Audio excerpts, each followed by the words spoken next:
हनुमान जी का जन्म कहाँ पे हुआ था? कहाँ पर हुआ था वो स्थान पूछ रहे हैं। हाँ। अंजनी पुत्र हैं, अब वो जंगल में कहाँ रहती थी वो एग्जैक्ट लोकेशन बता पाना तो बड़ा कठिन है। केसरी नामक बानर के घर पर श्री हनुमान जी प्रकट भय, इसलिए इनका एक नाम पड़ा केसरी। नहीं बल्कि तीन तीन कथावाचकों, धर्म के ठेकेदारों तथा कथित धर्म के रक्षकों के ज्ञान का पोस्टमार्टम करेंगे। और ज्ञान किस विषय पर? उन्हीं के प्रिय विषय पर कि हनुमान का जन्म स्थान कहां है। इस बारे में तीनों तथा कथित धर्म के रक्षक जो कहते हैं कि बजरंगबली की कृपा हम पर है, तीनों ही उनका जन्म स्थान अलग अलग बताते हैं। तो कथा के पंडालों में अपने घर की बच्चियों को नाचते हुए देख करके आनंद की अनुभूति करने वाले उन तथाकथित अभिभावकों और माताओं से निवेदन करना चाहता हूं जो अपनी बच्चियों को बालकनी तक में खड़े होने की छूट नहीं देती हैं। शुरुआत करते हैं अनिरुद्धाचार्य से। जब ऐसे ही किसी कथा के दौरान अनिरुद्धाचार्य से एक लड़की ने पूछ लिया कि हनुमान के बारे में कथा तो आप बहुत सुनाते हैं, अलग अलग कहानियां बताते हैं कि ऐसे जन्म हुआ, ऐसे जन्म हुआ, आखिर उनका जन्म हुआ कहां है? तो वो तथा कथित हिंदू धर्म के ठेकेदार, हिंदू धर्म के रक्षक जो कहते हैं कि वेद पुराणों का हमको अध्ययन है, वो बगले झांकने लगे। उनका जवाब सुनिए। हनुमान जी का जन्म कहाँ पे हुआ था? कहाँ पर हुआ था वो स्थान पूछ रहे हैं। हाँ। अंजनी पुत्र हैं, अब वो जंगल में कहाँ रहती थी वो एग्जैक्ट लोकेशन बता पाना तो बड़ा कठिन है। तो जंगल में ही हुआ होगा, अयोध्या के आसपास ही मान लीजिए आप। बाकी वो सब लोकेशन आज के युग में वो सब बता पाना कठिन है। मतलब अनिरुद्धाचार्य के हिसाब से हनुमान का जन्म यहीं कहीं जंगल में हुआ होगा, या उन्होंने तुक्का लगाते हुए कहा कि चूंकि अयोध्या में राम जन्मभूमि कही जाती है तो उसी के आसपास हुआ होगा। अब जरा बागेश्वर धाम वाले धीरेन्द्र कृष्ण शास्त्री का ज्ञान सुनिए, इसलिए क्योंकि वो दावा करता है कि मेरे ऊपर इन्हीं हनुमान जी की कृपा है। शंकर सुवन केसरी नंदन, केसरी नामक बानर के घर पर श्री हनुमान जी प्रकट भय, इसलिए इनका एक नाम पड़ा केसरी नंदन।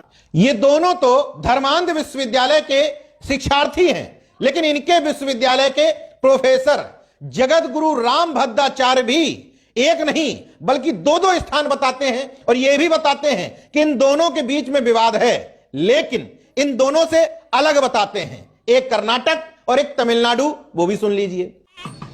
हनुमान जी के जन्म के संबंध में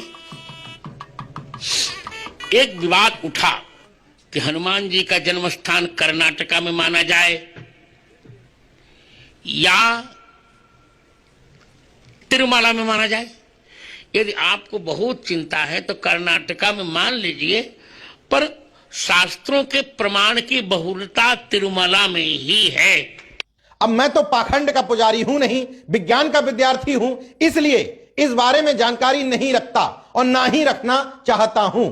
लेकिन तथाकथित तनातनियों से पूछना चाहता हूं कि आपके ये तीन तीन स्वयंभू हिंदू धर्म रक्षकों में सही कौन बोल रहा है? अब तीनों अलग अलग बात बता रहे हैं, इसका मतलब कोई तो है जो झूठ बोल रहा है। तीनों के ही बड़ी संख्या में फॉलोअर हैं, तीनों ही बताते हैं कि वेद पुराण शास्त्रों का अध्ययन हमने किया है, तीनों ही बताते हैं कि हम जो भी कहते हैं वो शास्त्र सम्मत बात करते हैं। अब तीनों में शास्त्र सम्मत बात कौन कर रहा है? अनिरुद्धाचार्य कह रहे हैं यहीं अयोध्या के आसपास कहीं हुआ होगा, दूसरे बागेश्वर धाम वाले कह रहे हैं केसरी नामक बानर के घर हुआ होगा, घर कहां है पता नहीं। और रामभद्राचार्य तिरुपति देवस्थानम बोर्ड के कार्यक्रम में बैठ करके ये विवाद सुलझा रहे हैं कि हनुमान का जन्म कर्नाटक में हुआ था या तमिलनाडु में। अब इन तीनों को सुनने के बाद जब आप गूगल पर सर्च करते हैं तो समझ में आ जाता है सब कुछ झूठ है, मिथ्या है, भ्रमजाल है। दरअसल इन कथावाचकों का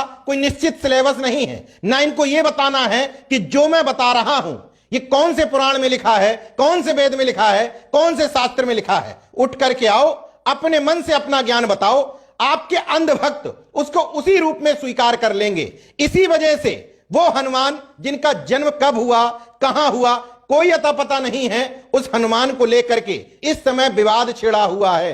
तिरुपति देवस्थानम बोर्ड पक्ष का दावा है कि इनका जन्म स्थान तमिलनाडु में है और तिरुपति के पास ही अंजनाद्री पर्वत श्रृंखला पर इनका जन्म हुआ था। वहीं दूसरे पक्ष का कहना है कि कर्नाटक के पास बेल्लारी जगह है, उसके पास है किष्किंधा क्षेत्र, मतलब बानरों का साम्राज्य, वहां हनुमान का जन्म हुआ था। एक तीसरा पक्ष भी है, वो दावा करता है कि झारखंड के गुमला नामक स्थान पर हनुमान का जन्म हुआ था। खुद को स्वयंभू 2 वेदों से लेकर के 4 वेदों तक का ज्ञाता बताने वाले द्विवेदी, त्रिवेदी, चतुर्वेदी जैसे लोग ये डिसाइड नहीं कर पा रहे हैं अभी तक उन शास्त्रों के हिसाब से, वेदों के हिसाब से, कि हनुमान का जन्म हुआ कहां था। उस विवाद में अनिरुद्धाचार्य का भी नाम जुड़ सकता है। उन्होंने दावा कर दिया कि अयोध्या के पास कहीं हुआ होगा, मुझे कोई पता नहीं है। झूठ और फरेब के मायाजाल का यह बेहद छोटा पार्ट मैंने आपको दिखाया। अगला पार्ट जरूर देखिएगा, उसमें मैं बताऊंगा कि हनुमान का जन्म हुआ किस तरीके से है। तमाम कथावाचकों ने अलग अलग व्याख्या की है। एक कथावाचक ने तो इतनी अश्लील व्याख्या की है कि आप अपने परिवार के साथ सुन नहीं सकते, लेकिन अपने परिवार को, बच्चियों को, माताओं बहनों को इन कथावाचकों के पंडालों में जरूर भेजते हैं और इस तरह की अश्लीलता सुनवाते हैं। जरूर अगला वीडियो देखिएगा, उसमें मैं बताऊंगा कि किस तरीके से हनुमान को राम का भाई तक बता दिया है एक कथावाचक। सब चीज़ों से बचे आप लोग गाइस। तो वीडियो को लाइक, कमेंट, शेयर जरूर करें। जय हिंद गाइस। जय हिंद।